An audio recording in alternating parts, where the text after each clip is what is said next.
Enzo Recto, kalaban ang katiwalian at kasinungalingan, kakampi sa katotohanan at kabutihan. Oh. Ito kasing si Marcoleta, dahil ngayon sa bagong liderato ng Senado, ang gagawin nila Cayetano, una, papalitan si Lacson. Yung mga investigasyon ng Senate Blue Ribbon, isasagawa pa rin daw, itutuloy, pero ang magsasagawa na ng investigasyon si Marcoleta. Sa bagay, dati namang si Marcoleta ang nagsasagawa niyan. Bago pinalitan si Marcoleta ni Lacson, si Marcoleta. Kaya lang nakita naman natin kung ano yung direksyon ng Blue Ribbon sa ilalim ni Marcoleta eh. Sa ilalim ni Marcoleta, pinagtatanggol niya si Diskaya.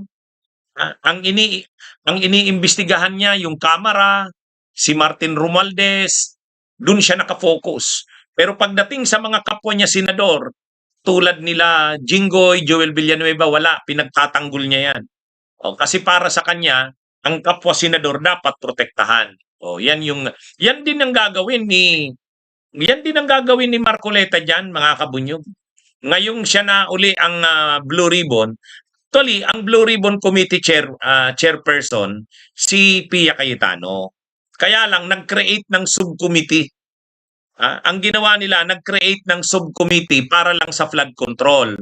So, ang target talaga nila, wag na si Pia Cayetano ang mag-imbestiga ng flood control. Bagamat ang Blue Ribbon Committee chairperson ay si Pia Cayetano, pero pagdating sa flood control, ibinigay nila yan kay Marcoleta. Kaya ang gagawin dyan ni Marcoleta, alam naman natin, ang katandem ni Marcoleta, si Mike Defensor, si Libby Baligod, o kaya ngayon, makakabuelo na sila ngayon. Ipapatawag ni Marcoleta, sila Libby Baligod, ipapatawag si Mike Defensor, ipapatawag yung 18 na ex-Marines, o yan yun. Siyempre, ang ididiin nila dyan, si Martin Romualdez, Sandro Marcos, malamang tutumbukin na nila ngayon si PBBM mismo. Yan ang magiging direksyon ni Marcoleta. Mayabang si Marcoleta, hindi lang daw yung Blue Ribbon, hindi lang daw yung flood control ang iimbestigahan niya. Pati daw yung nangyari kay Bato, iimbestigahan niya rin. Ang problema dito kay Marcoleta sa sinasabi niyang iimbestigahan yung nangyari kay Bato, kung ang ombudsman, kung ang DOJ, kung ang NBI, ang iniimbestigahan ay yung ginawa ni Mau Aplaska, o di ba yung ginawa ni Mau Aplaska, nagpaputok kahit wala namang NBI, OA, exaggerated yung naging reaksyon ni Mau Aplaska, kaya nga preventively sinuspend ng ombudsman. At nakita naman natin doon, OA din yung mga senador. Nakita rin natin doon na si Bato de la Rosa ay nagtatakbo hanggang doon sa muntik nang madapa sa hagdan. Yan, at nakita rin natin na yung nangyaring putukan ay konektado doon sa pagtakas ni Bato, na kung saan iniimbestigahan din si Robin Hood Padilla. Yan yung investigasyon ng ombudsman, yan ang investigasyon ng DOJ, yan ang investigasyon ng NBI, CIDG. Ang gagawin ni Marcoleta, babalik ta rin din ngayon ang kwento. Ang gagawin ni Marcoleta, babalik ta rin ang naratibo. Sa pagkakataon namang ito, papalabasin niya naman na hindi totoo yung findings ng NBI, hindi totoo yung findings ng DOJ, hindi totoo yung findings ng ombudsman, hindi totoo yung findings ng mga ahensya ng gobyerno. Babalik ta rin ni Marcoleta ang kwento.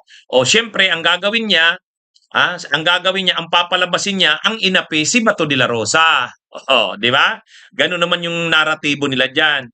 Palabasin nila na totoo na pinasok ang Senado ng NBI. Papalabasin nila natkot yung mga senador.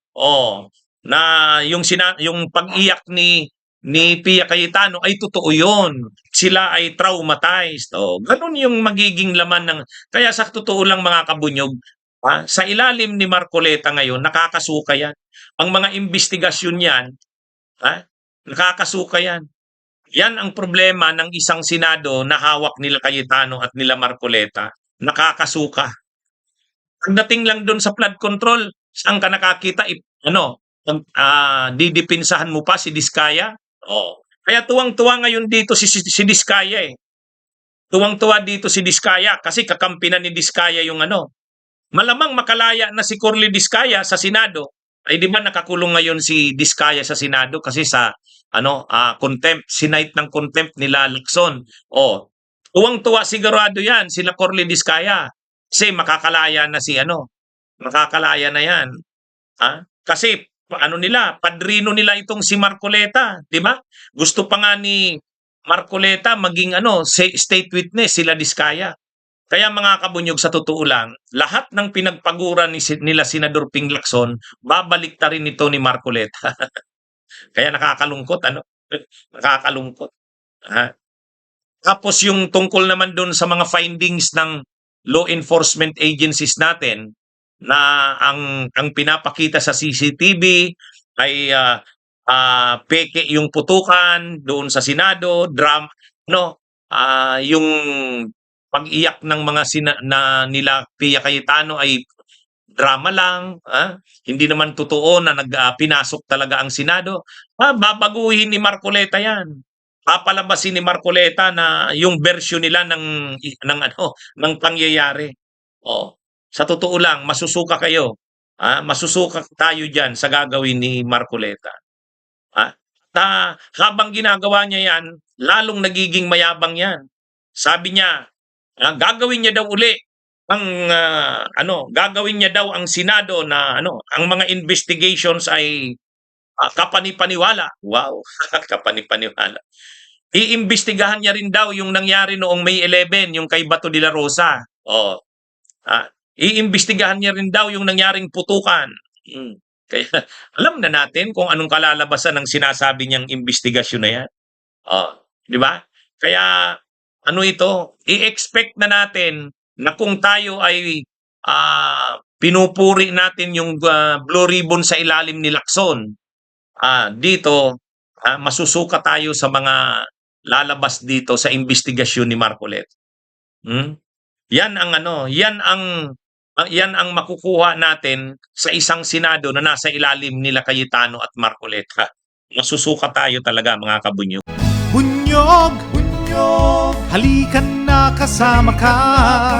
Bunyog, kapag buklod ay may pag-asa.